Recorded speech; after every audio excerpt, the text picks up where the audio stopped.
नेता बंधुओं, विभिन्न क्षेत्रों से आए हुए श्रोता बंधुओं,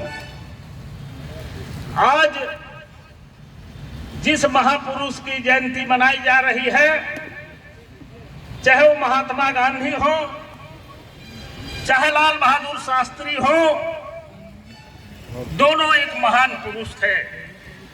अंतर केवल इतना था कि राष्ट्रपिता महात्मा गांधी का जो विचार था, वह विचार पूरे दुनिया में जो भी लोकतांत्रिक देश रहे उसको मानने के लिए विवश हो गए।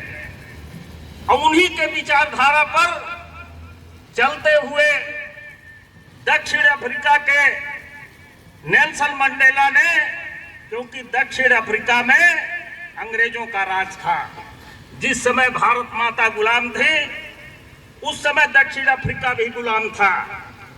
उस गुलामी के लिए नेल्सन मंडेला ने अपने जीवन गाथा में लिखा है कि मैं महात्मा गांधी से प्रभावित होकर के, उनके विचारों से प्रभावित होकर के हमने आंदोलन शुरू किया और फिरंगियों ने उन्हें 27 साल तक जेल में रखा। नौजवानी में गए थे और बुढ़ौती में निकले। जब 60 साल 65 साल के हो गए तो दक्षिण अफ्रीका को आजाद कराए और आजाद कराने के बाद नेल्सन मंडेला वहां के राष्ट्रपति होते हैं।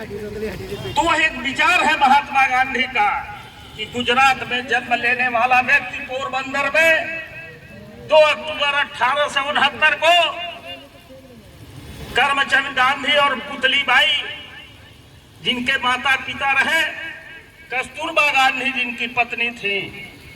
लेकिन मैं आपसे एक चीज और बताना चाहता हूं। आज राजनीति में परिवारवाद की बात चलती है। महात्मा गांधी के भी 4 लड़के थे, लेकिन उन्होंने अपने लड़के को राजनीति में नहीं लाने का प्रयास किया।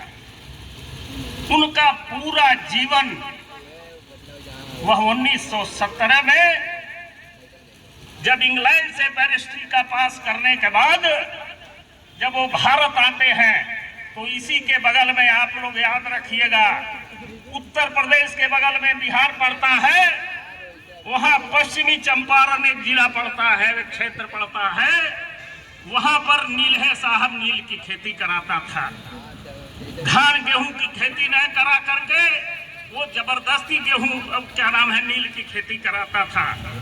वहां पर उन्होंने आंदोलन किया। और कैसे किया? कभी कभी एक छोटी घटना बहुत बड़ी हो जाती है। शुक्ला जी ध्यान दीजिएगा। शुक्ला जी के बिरादरी के एक थे राजकुमार शुक्ला जी।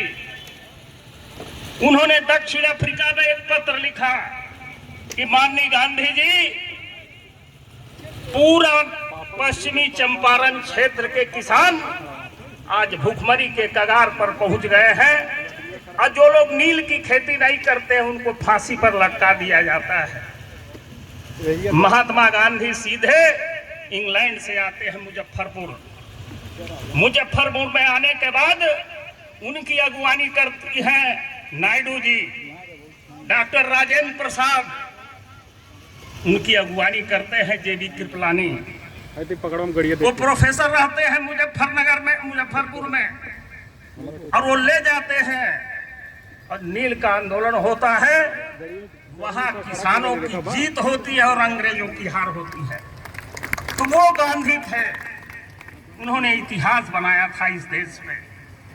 और असहयोग आंदोलन जो होता है और भारत छोड़ो आंदोलन जो 9 अगस्त 1942 को बंबई की धरती से एक आवाज आती है कि अंग्रेजों भारत छोड़ो, और एक ऐसा उन्होंने मंत्र दिया कि अंग्रेजों को यहां से जाना पड़ा इस देश से, तो उस व्यक्ति की जयंती मनाई जानी चाहिए। और लोग कहते हैं उन्हें राष्ट्रपिता क्यों कहा जाता है?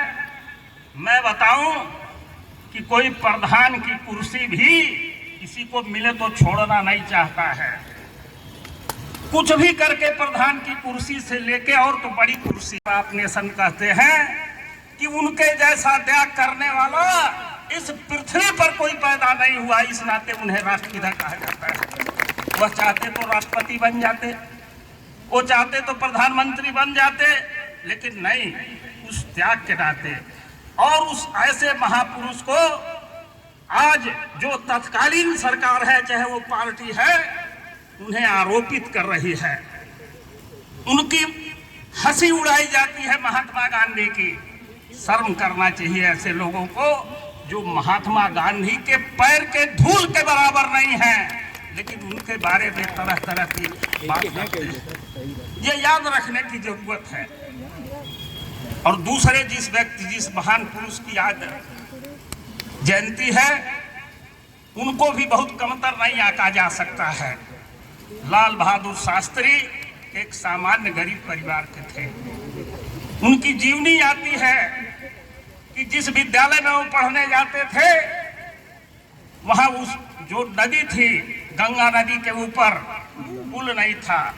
किताब ऊपर लेकर के प्लास्टिक में झोले में रख करके वो पढ़ते हुए जाते थे और उन्होंने उच्च शिक्षा प्राप्त किया। इस देश के जब रेल मंत्री होते हैं तो एक घटना होती है, केरल में एक रेलवे का एक्सीडेंट हो जाता है ट्रेन का। वो आते हैं और आने के बाद तुरंत वह त्यागपत्र पंडित नेहरू को दे देते हैं। पंडित नेहरू ने कहा कि यह क्या बात है, ये तो आप थोड़े ना गाड़ी चला रहे थे, आप ड्राइवर हैं।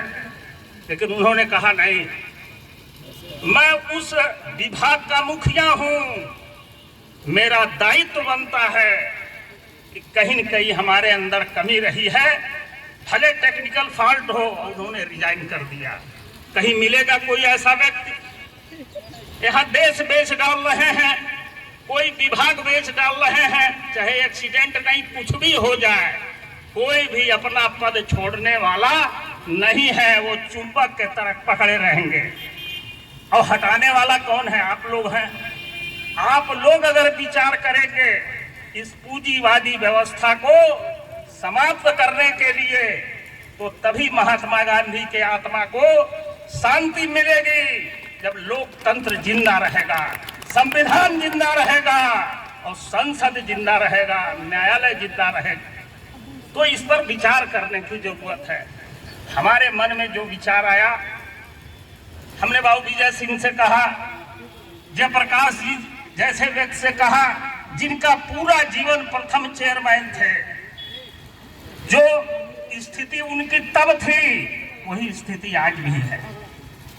त्याग के पुरुष हैं, लेकिन यहाँ जो एक बार पद पा जाता है, एक दो पुस्त की व्यवस्था कर लेता है, लेकिन उनका सामान्य जीवन आज भी हम लोग देख के प्रेरणा लेते हैं। तो उन लोगों का विचार आया कि आप महात्मा गांधी की जयंती का आयोजन कराइए, हर संभव हम लोग सहयोग करेंगे। और उन लोगों ने किया। तो आज के दिन यह संकल्प लेके जाने की जरूरत है कि भविष्य में चाहे कोई चुनाव हो, एमपी का हो, एमएलए का हो, चेयरमैन का, कोई चुनाव हो, ऐसे व्यक्ति को वोट दीजिए जो सिद्धांत और विचार का व्यक्ति हो। जब ऐसे लोग विचारवान आएंगे तो आपके क्षेत्र का भी नाम बढ़ेगा। लोग कहते हैं कि अब कोई लक्ष्मी नारायण पांडे क्यों नहीं पैदा हो रहा है, हर्षवर्धन क्यों नहीं पैदा हो रहा है। पैदा होने का मतलब वो चुनाव क्यों नहीं जीत रहा है। इस नाते नहीं जीत रहा है कि पूंजीवाद, पूंजी की व्यवस्था ने लोकतंत्र पर डाका डाल दिया है। उसे रोकने का संकल्प लेके जाइएगा। इसी के साथ हम अपनी बात समाप्त करते हैं। जय हिंद, जय भारत।